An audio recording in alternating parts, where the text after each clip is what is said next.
गोरक्ष, तुला ते सगळे बालपणीचे दिवस सहज आठवतील. आज इतक्या काळानंतर तू तिथे गेला आहेस, तर श्री दत्तात्रयांकडून जे जे ग्रहण करता येईल ते करून घे. कारण श्री दत्त महाराज म्हणजे ज्ञानाचा अथांग सागर आहे.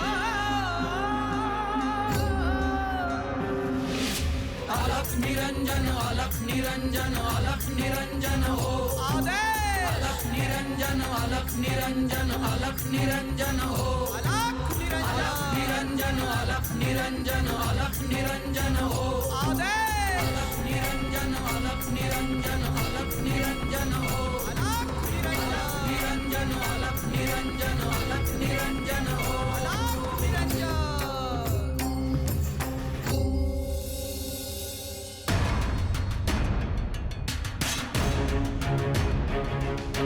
जटाधारं पाण्डुरङ्गं शूलहस्तं कृपानिधिं सर्वरोगहरं देव दत्तात्रेयमहं भजे.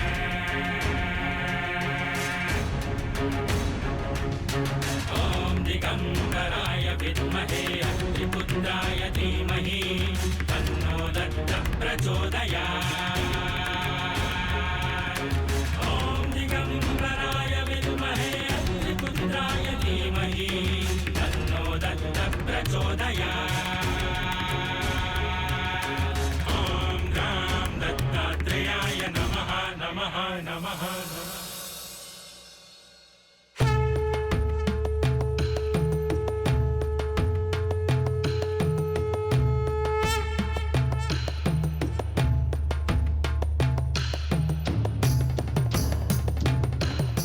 देवी इथेही नाहीयेत. देवी आणि श्रीनाथ सतत एकत्रच असतात. माई, अगं तू काहीतरी बोल ना. मी काय बोलू? अगं राजसभेची कामं राहिली आहेत. देवी श्रीनाथांसोबत आतल्या कक्षात असतील. हे बघ, आता त्यांच्या संसाराची घडी बसलेली आहे. त्यांचे सुखाचे दिवस आहेत. आता आम्हाला संसाराविषयी काय माहिती? आम्ही कसं समजायचं? त्यांचं काहीतरी भविष्याचं नियोजन असेल. ठीक आहे, आपण निघूयात. आपापली कामं करूयात. हो. थांबा.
आलात आणि लगेच निघालात?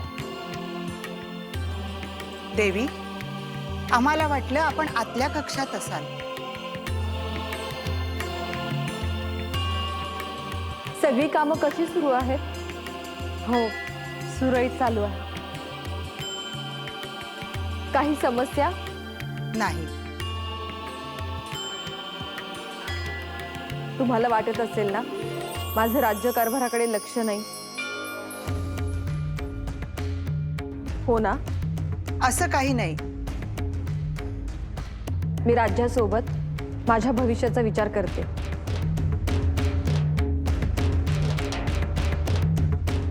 आणि लवकरच तुम्हाला शुभवार्ता देणार आहे.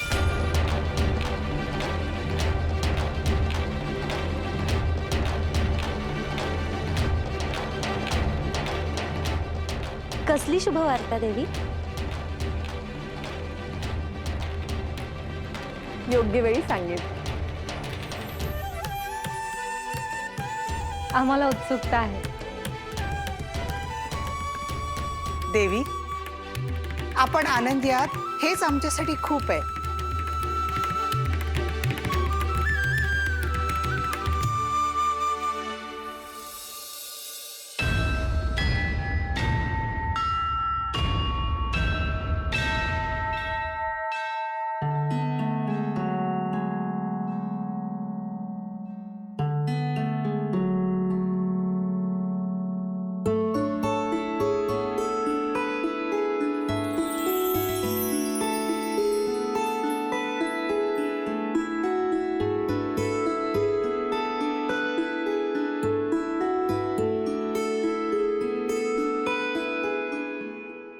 आज्ञा असावी.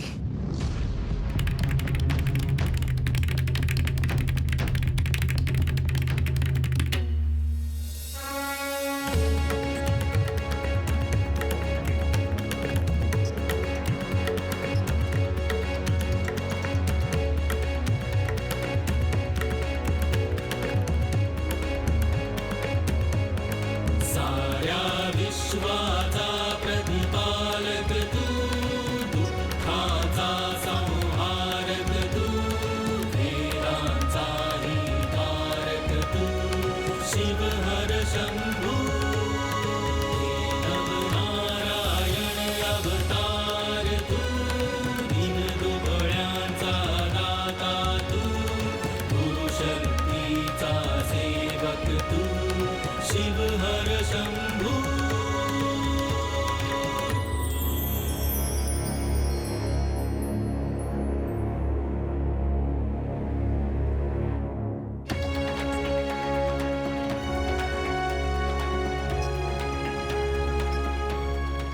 कल्याण मस्तु. बैस.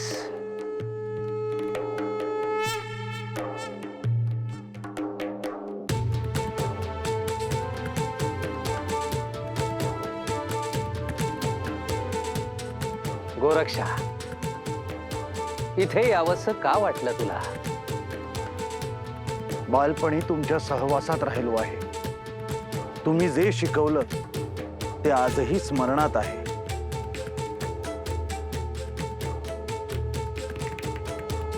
तेव्हा आणि आता मध्ये खूप अंतर आहे गोरक्षा.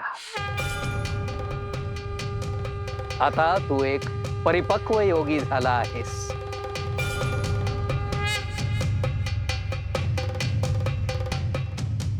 आता मला तुझ्याकडून काही ऐकायला आवडेल.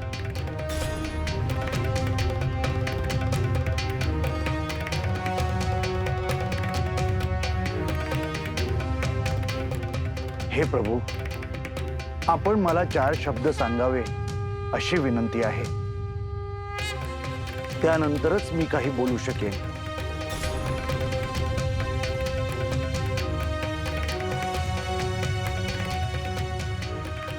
अहमात्मा निराकारः सर्वव्यापी स्वभावतः. मीच आत्मा निराकार आहे, सर्वव्यापी आहे. परमात्मा हा दिव्य प्रकाशमान आणि शरीर विरहित आहे. तो अत्यंत शुद्ध निर्मळ आहे. तो अनंत आहे, सुख दुःखातीत आहे.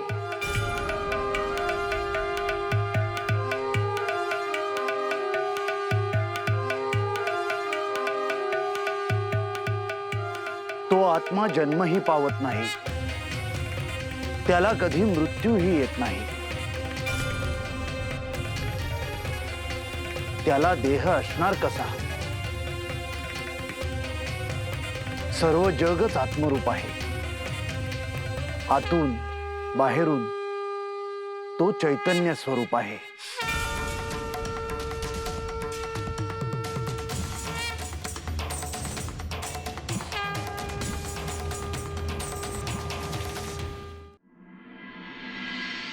आज काय तिथी आहे माहिती आहे ना? माई, आमचं कुठे काही लक्ष असतं? हो ना. आणि माई, तू का तिथे विचारतेस? माई, तू उपवास करणं सोडून दे बरं आता. हो. अगं असं काय करताय? आज प्रतिपदा आहे.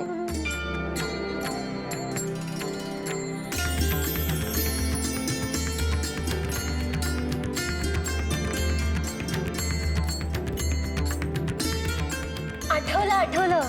म्हणजे आज देवींसाठी खूप महत्वाची तिथी आहे. माई, आज श्रीनाथ आणि देवी एकत्र असणार. पण मला एक समजलं नाही माई. देवींच्या शरीरात श्रेष्ठ आत्मा कसा प्रवेश करणार?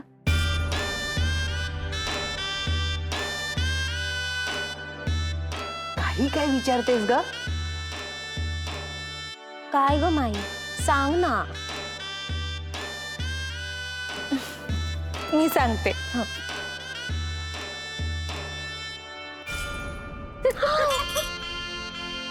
खरंच?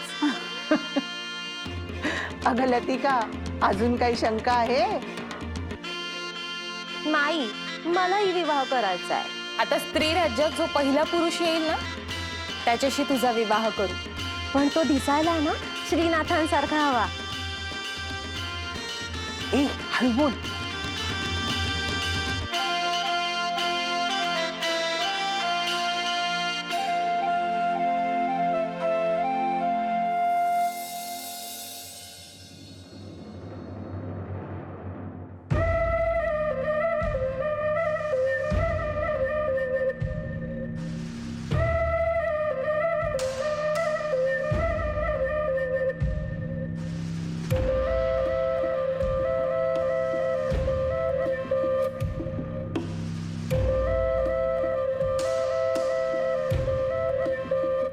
काय हो, अजून आला नाही का गहिनी? त्याचीच वाट बघतोय.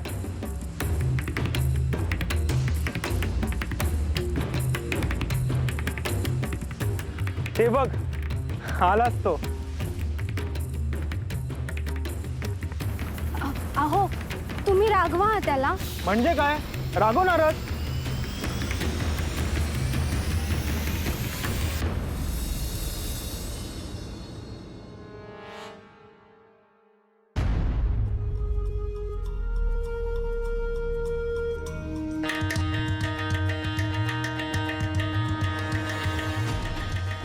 काका, काकी, ह्यो दिसला म्हणून घरापरतूर आलो. हो, नाही तर ह्यो परत कुठेतरी जायचा. गहिनी, तू असं कुठे निघून गेलास तर आम्ही काय करायचं रे? काय हो? हो तर गहिनी, मला हे अजिबात चालणार नाही. वनात एक साधू आले होते. त्यांच्याशी बोलत होतो, त्यांची सेवा करत होतो.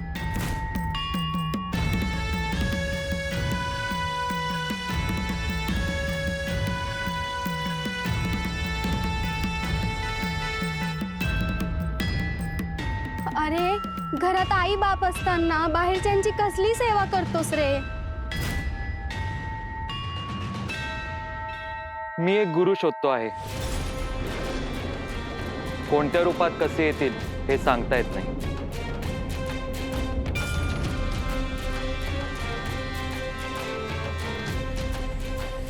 काकी याचं लगीन लावून टाका एकदा,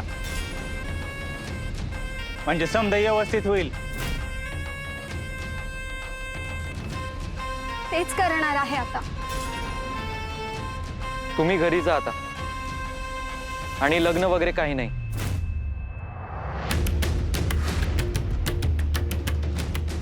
बर काकी काका जातो आम्ही. चल येतो काका. या. काय हो, तुम्ही रागवलंच नाही ना त्याला? अगं काय बोलतेस, रागवलो की.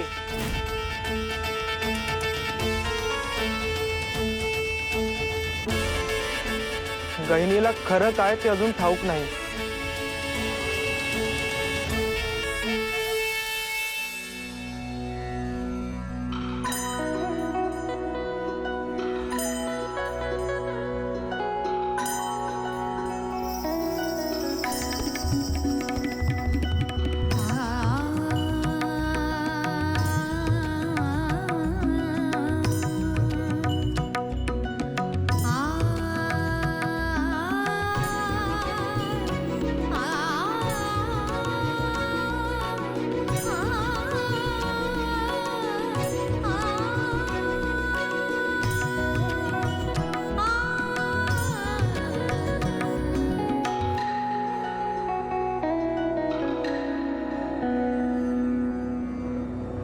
कारण आपण कोण आहात हे माहीत नसलं तरी आपण असामान्य आहात हे मी ओळखलेलं आहे. तुम्ही मला आवो जावो का करता आहात? कारण तुम्ही ज्येष्ठ योगी आहात म्हणून. आपले नाव गहिनी आहे ना, हे नामकरण कोणी केले? अर्थातच आई वडिलांनी केले असणार. आपण एकदा विचारलं तर उत्तम होईल. त्याने मला तुमच्याबद्दल समजायला सोपं जाईल. आपला कोणत्या तरी गुरु परंपरेशी संबंध असणार.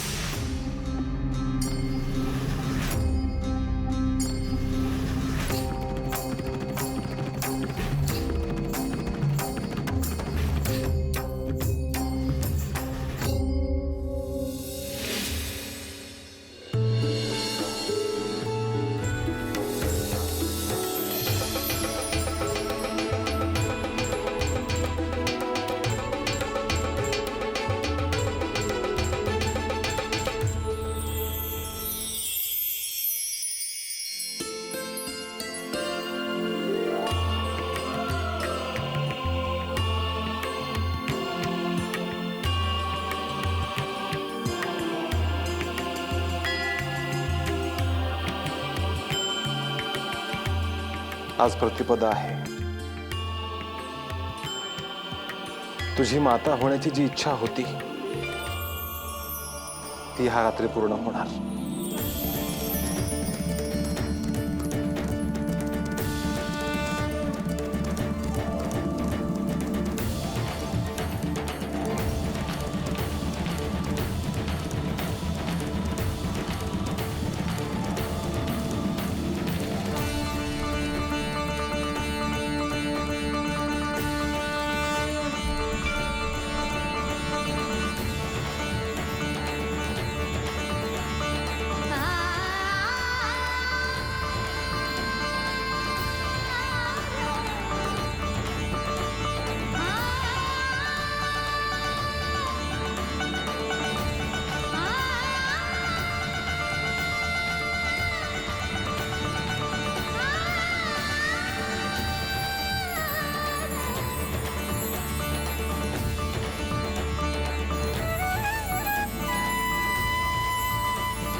नाम तुझे स्मरते